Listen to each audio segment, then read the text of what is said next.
Para que mais provas? Comparando as afirmações ditas do ser onisciente criador de todas as coisas com a realidade que a ciência já descobriu atualmente, não é difícil perceber que não precisamos mais provas de que esse criador é produto do pensamento de um povo primitivo. O universo é caótico, a natureza na Terra é uma guerra biológica, tudo mostrando que não existe ninguém no controle de nada. A chamada palavra divina é cheia de equívocos, não podendo proceder de um ser onisciente. Todas as espécies numa embarcação. 3.000 anos atrás, quando qualquer pessoa poderia conhecer apenas as espécies animais que vivessem a alguns quilômetros em redor de seu lugar, nenhum indivíduo, por muito inteligente que fosse, tinha prova de que uma grande embarcação não comportaria um casal de cada espécie animal. Hoje, no entanto, é bem diferente. A única coisa que pode afetar o raciocínio e levar uma pessoa inteligente a acreditar no mito da Arca de Noé é a alienação religiosa calcada no argumento "para Deus nada é impossível". Nenhum religioso parece pensar no fato de que não existe tamanduá fora da América, nem canguru fora da Austrália. Se são informados disso, são capazes de imaginar que o Todo-Poderoso tenha levado um casal de cada um desses animais até a arca e depois os tenha remetido aos seus lugares, além de manter vivo um casal de formigas e um de cupins, e ainda continuar sem comer até o casal de formigas se multiplicar. E para eles, é até possível que um casal de pinguins tenha sido levado e mantido miraculosamente nessa embarcação no calor do Oriente Médio. Todavia, as análises geológicas provam que nunca houve uma inundação sobre toda a Terra. Não há como um ser racional aceitar tal conto como realidade. Separação genética. Nenhum religioso atenta para o fato de que animais da América não existem na África nem na Europa, assim como as espécies de lá não existem aqui. Uma onça pintada e um leopardo têm bastante proximidade de aparência, mas uma semelhança genética extremamente menor do que a existente entre um homem e um chimpanzé. Só religiosos são incapazes de aceitar que isso decorre dos 6 ou 7 milhões de anos de separação entre o chimpanzé e o homem, e o tempo de separação entre a onça e o leopardo, que remonta no mínimo ao tempo em que a formação do Oceano Atlântico começou a separar a África da América do Sul, cerca de 200 milhões de anos atrás.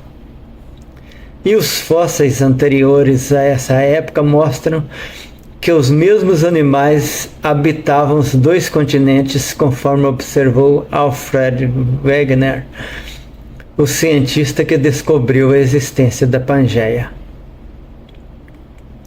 Mutações. Considerando as rápidas mutações que ocorrem nos micro-organismos, não é difícil um ser racional perceber que um organismo pluricelular tenha uma grande mudança no decorrer de milhões de anos, o que é confirmado pelos fósseis.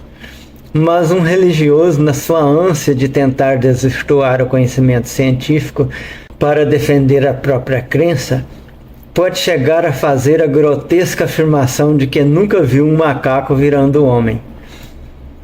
E uma multidão de alienados ainda é capaz de bater palmas para ele.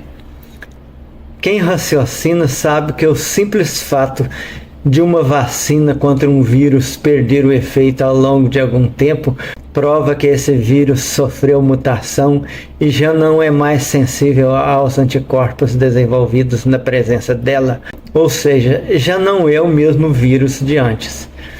Um ser inteligente não poderia ter dúvida quanto à existência da evolução biológica. Vida e morte é a regra.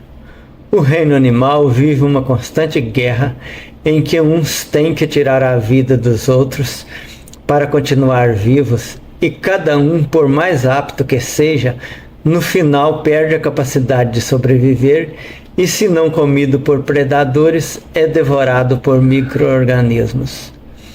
Racionalmente, não se pode acreditar que isso tenha sido planejado por um Criador perfeito, justo e bom, como dizem os religiosos. Formação astronômica. O relato do Gênesis diz que a Terra foi feita no terceiro dia e o Sol, mais a Lua e as estrelas foram feitos no quarto dia. Essa foi a lógica de quem pensava que a Terra fosse o centro do universo. Como sabemos que a Terra gira em torno do Sol, sabemos que ela não pode ter sido criada antes dele.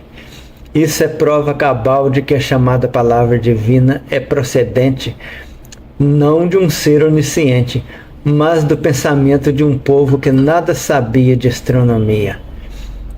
Como acreditar que existe um Criador que não conhece a própria obra? A idade do universo.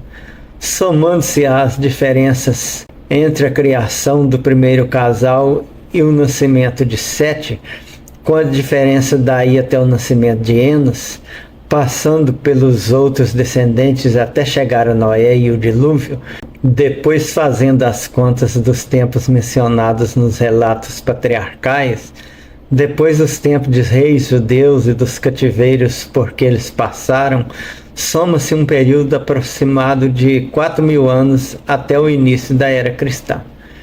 Com mais esses 2 milênios, teríamos apenas 6 milênios de existência.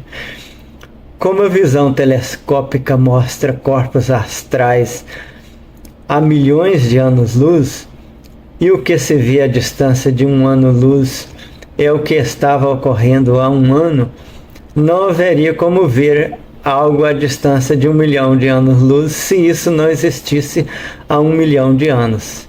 Só isso nos dá a certeza de que a história bíblica é falsa. Só os religiosos não entendem isso. A terra flutuando sobre o mar. No relato da criação, afirma-se que no terceiro dia Yahvé disse: ajuntem-se num só lugar as águas que estão debaixo do céu e apareça o elemento seco. E assim foi.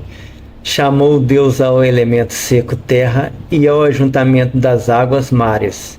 Gênesis 1, 9 e 10. E no Êxodo está registrado que o próprio Yahvé escreveu em uma das tábuas do testemunho: não farás para ti imagem esculpida, nem figura alguma do que há em cima no céu, nem embaixo na terra, nem nas águas debaixo da terra. Êxodo 20, versículo 4.